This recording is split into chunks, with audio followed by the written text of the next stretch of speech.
yang saya muliakan, pada muka surat 151 itu,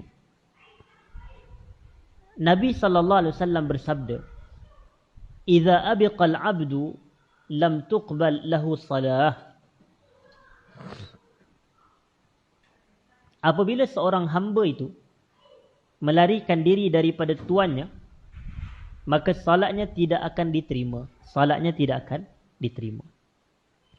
Jadi menunjukkan perbuatan seorang hamba yang melarikan diri daripada sayyid tuan dia adalah dosa besar.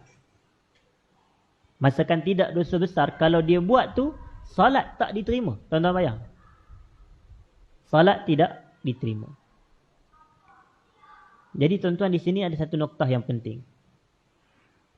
Salat ni dia ada dua kategori. Dari sudut kesan pelaksanaannya, yang pertama salat yang sah, keduanya salat yang diterima. Ada salat tu boleh jadi dia sah. Salat tu sah, tapi boleh jadi ia tidak diterima. Itu. Contohnya ni hadis dia. Semayang dia tu sah dalam arti kata dia tak wajib qada, maknanya dah mengangkat kewajipan dia untuk salat dan beribadat. Tapi ia tak diterima di sisi Allah.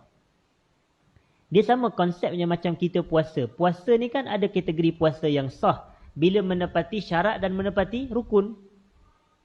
Tapi puasa tu boleh jadi tak diterima kalau dia puasa pun dia cakap bohong.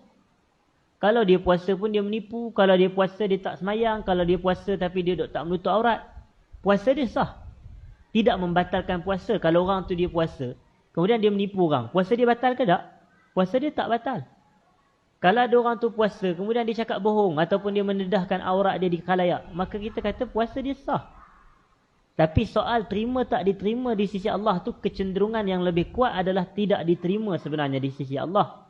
Kerana disebut dalam hadis, "Man lam yada' qawla az-zur wal 'amala bihi falaysa lillahi hajah fi ay yada'a ta'amahu wa syarabah." Siapa yang tidak meninggalkan ucapan yang bohong, maka Allah tak berhajat pada perbuatan dia meninggalkan makan dan minum. Allah tak berhajat. Sebab bila dia tak makan, tak minum sebab puasa, tapi dia tak meninggalkan cakap bohong. Puasa tapi menipu orang. Itu. Maka Allah tidak berhajat pada puasa dia. Bila Allah tak berhajat kepada puasanya, maknanya Allah terima ke Allah tolak? Allah tolak. Jadi tolak tu maknanya puasa tak diterima. Samalah kaedah ni. Macam kita kata orang yang minum arak. Kan biasa kita dengar kan, orang yang minum arak, salat dia tak diterima. Sebahagian riwayat kata 40 hari. Betul tak? Jadi orang kata, ada sebahagian duk buat main tentang isu ni. Orang kata, kalau macam tu aku tak payah semayang lah 40 hari. Sebab Allah tak terima pun. Sebab dia minum arak. Kita kata bukan. Salat tetap wajib ke atas hari dia. Kalau dia tak semayang, kewajipan tu untuk dia qada balik. Kalau dia tak semayang 40 hari, dia wajib juga qada. Tapi kalau dia salat sekalipun, salat dia sah. Salat dia sah. Cuma isu tidak diterima itulah yang disebut dalam hadis Nabi sallallahu alaihi wasallam. Maknanya bila kata salat dia sah, maka dia tak perlu qada dah. Maknanya hukum hakam kewajipan salat ke atas diri dia telah tertunai, telah terlangsai bila kita semayang. Dia bukan kalau kata, kalau aku minum arak, amalan tak terima 40 hari atau salat tak terima 40 hari, so tak payah semayang. Tak boleh gitu. Dia jadi haram kuasa dua lah. Haram tak semayang dengan haram minum arak tu. Dia jadi kuasa dua punya haram. Jadi sebab itu, ini kita kena jelas. Bahawasanya kalau ada seorang hamba yang melarikan diri daripada tuannya, salatnya tidak diterima. Menunjukkan ia dosa besar.